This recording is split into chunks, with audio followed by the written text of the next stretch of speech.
دور میں نہیں ہوں، تو قرآن قیامت تک کے لیے ہر ایک مسلمان کے لیے ہے اور لائحہ عمل ہے ہمارا۔ آیت نمبر 15، قل آپ کہہ دیں، انی یقیناً میں، اخافو میں ڈرتا ہوں، ان یہ کہ عصیتو میں نافرمانی کروں، ربی اپنے رب کے، عذاب سے، یوم عظیم کسی بڑے دن کے۔ آپ کہہ دیں اگر میں اپنے رب کی نافرمانی کروں تو میں ایک بڑے دن کے عذاب سے ڈرتا ہوں۔ قل ہے فعل امر، انتا اس کا فاعل ہے، فعل اور فاعل مل کے قول بنیں گے، اور باب ہے یہ نون سے، قاف واو لام ہے، اور آپ سب جانتے ہیں کہ یہ اجوف واوی ہے جس کی تعلیل کے بعد یہ فعل امر کا صیغہ بنا ہے، ٹھیک ہے۔ انی اس کا مقولہ جو بنے گا، انا حرف ناصبہ مشبہ بالفعل، نی جو ہے نون کے ساتھ، نون بقایا کے ساتھ یا متکلم جڑ کر آئی جو کہ واحد متکلم ہے، اور انا اس کے اندر جو موجود ہے نا، یہ اس کا اسم انا آ گیا، یہ انی میں یا متکلم اسم انا ہے، ٹھیک ہے۔ اور اخاف جملے کی شکل میں اب خبر انا آئے گی۔ اخاف جو ہے نا فعل ہے ماضی کا، میں ڈرتا ہوں، سوری، فعل ہے مضارع کا، واحد متکلم ہے، انا اس کا فاعل ہے، خا واو فا اس کا روٹ ورڈ ہے، یہ باب سین سے آیا ہے، اور یہ بھی اجوف کی تعلیل سے، خافا یہ خاف بن گیا تھا باب سین سے،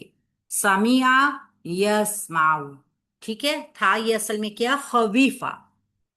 خویفہ تھا، لیکن جب ہم نے اس کی تعلیل کی تو یہ خافہ بن گیا۔ تو یہ ہو گیا فعل مضارع واحد متکلم، ان شرطیہ ہے۔ اب یہ جملے کا حصہ تو بنے گا لیکن اس کو آپ ذرا تھوڑا سا دیکھ لیجئے، یہ بن گئی اسم انا اور یہ بن گیا خبرو انا۔ اب یہ انا اپنے اسم اور اپنی خبر سے مل کے جو ہے نا وہ جزا مقدم بن رہی ہے، ٹھیک ہے، جزا پہلے آ رہی ہے، شرط بعد میں آ رہی ہے، یہ دیکھ لیجئے، انا انا اپنے اسم اور اپنی خبر کے ساتھ مل کے جو جملہ اسمیہ بن رہی ہے وہ جزا مقدم ہے، جزا مقدم ہے۔ اب یہ اخافو جو ہے نا یہ فعل بفاعل ہوا ہے، مگر عذاب یوم عظیم اس کا مفعول بھی ہے، اس کا اخافو کا مفعول بھی کیا ہے، عذاب یوم عظیم، یوم عظیم کیا ہے، مرکب توصیفی، عذاب بڑے دن کا، پہلے ہم دیکھیں گے یومن بڑا دن، عظیم دن جو بہت بڑا ہے، ٹھیک ہے، یہ اس کی صفت آ گئی، دن کیسا ہے، جو بہت بڑا ہے، مرکب توصیفی بن گیا نا۔ اب ہم اس مرکب توصیفی کو مرکب اضافی میں تبدیل کریں گے، عذاب بن گیا مضاف اور یومین عظیم بن گیا مضاف علیہ، یہ مضاف اور مضاف علیہ مرکب اضافی جو بنا ہے یہ مفعول بھی بن جائے گا اخاف فعل کا۔ یقیناً میں ڈرتا ہوں، وہ جس چیز سے ڈرتا ہے نا وہ بڑے دن کا عذاب ہے،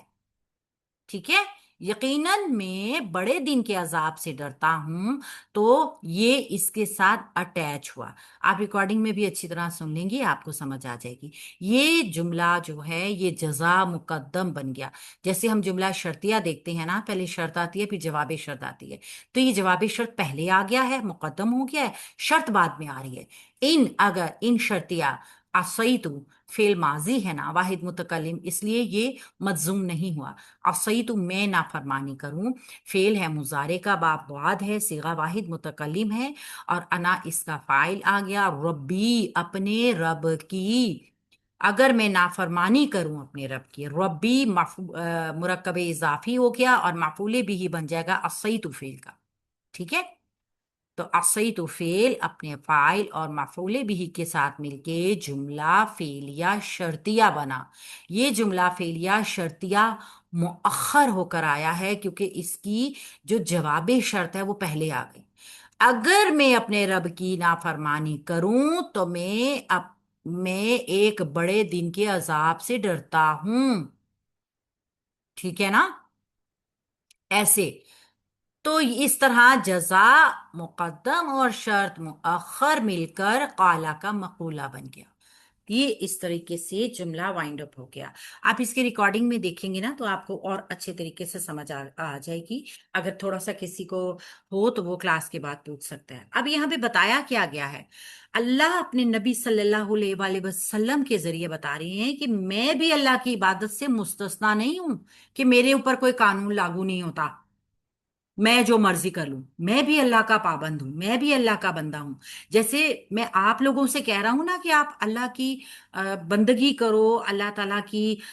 وحدانیت قائم کرو، ویسے مجھے بھی یہی حکم ہے. میں نے بھی ویسے ہی اللہ کی بندگی کرنی ہے. جیسے میں تم لوگوں کو حکم دے رہا ہوں کہ اللہ کی فرما برداری کرو، ویسے مجھے بھی اس فرما برداری کا حکم دیا گیا ہے. جیسے میں تمہیں کہہ رہا ہوں کہ اگر اللہ کی نافرمانی تم کرو گے تو پکڑے جاؤ گے، تو مجھے بھی بالکل اسی طریقے سے خوف ہے کہ اگر میں بھی اللہ کی نافرمانی کروں گا تو مجھے بھی اللہ کے عذاب کا اندیشہ ہے. یہ بہت اہم آیات ہیں، ان پہ بہت فکر، بہت غور کرنے کی ضرورت ہے، کیونکہ بہت سارے لوگ اس طرح کی آیات اٹھا کرنا اور مطلب یہ ہے کہ غلط مفہوم جو دے رہے ہوتے ہیں. تو قرآن پاک اللہ کے نبی صلی اللہ علیہ وآلہ وسلم کے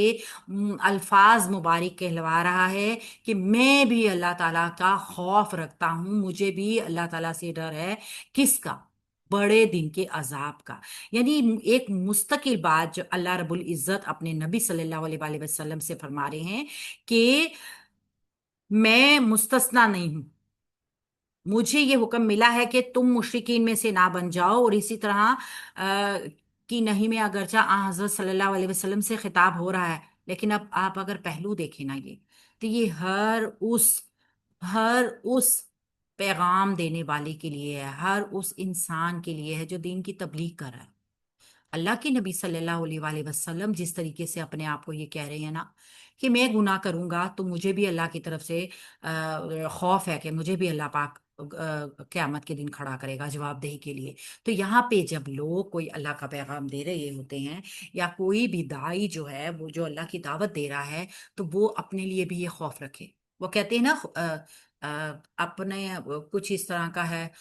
کہ اپنے لیے وہ کام نہیں کرتے ہیں نا جو دوسروں کو حکم دیتے ہیں. تو سب سے پہلے اپنے لیے احتساب کرنا ہے، سب سے پہلے تو خود اللہ کا خوف رکھنا ہے نا. ایسا نہیں ہونا چاہیے کہ آپ اللہ کی طرف لوگوں کو بلا رہے ہوں اور آپ خود ہی اللہ تعالیٰ کی طرف نہ ہوں، آپ کے دل میں شیطان ہو، یا آپ جو عملاً نظر آ رہے ہیں، جو وہ آپ کے قولاً نظر آتے ہیں، وہ آپ کے فعل میں نہ ہو. تو سب سے پہلے اللہ تعالیٰ کے اوپر جو خوف ہے نا، اللہ کا خوف جو نبی پاک ہمیں صلی اللہ علیہ وآلہ وسلم یہ دکھا رہے ہیں، یہ ہر ایک داعی کے لیے بھی ہے. اللہ کے نبی صلی اللہ علیہ وآلہ وسلم ایک داعی بن کر آئے تھے، یہ مبلغ تھے، وہ اللہ تعالیٰ کی طرف سے پیغام دینے والے. یہاں دنیا میں جو بھی اللہ رب العزت کا پیغام دینے والا ہے، یہ آیات ان سب کے لیے ہے، ہر ایک کے لیے ہے کہ جو بھی اللہ کا پیغام دے گا اس کو خود بھی اللہ کا خوف رکھنا چاہیے. عموماً ہم یہ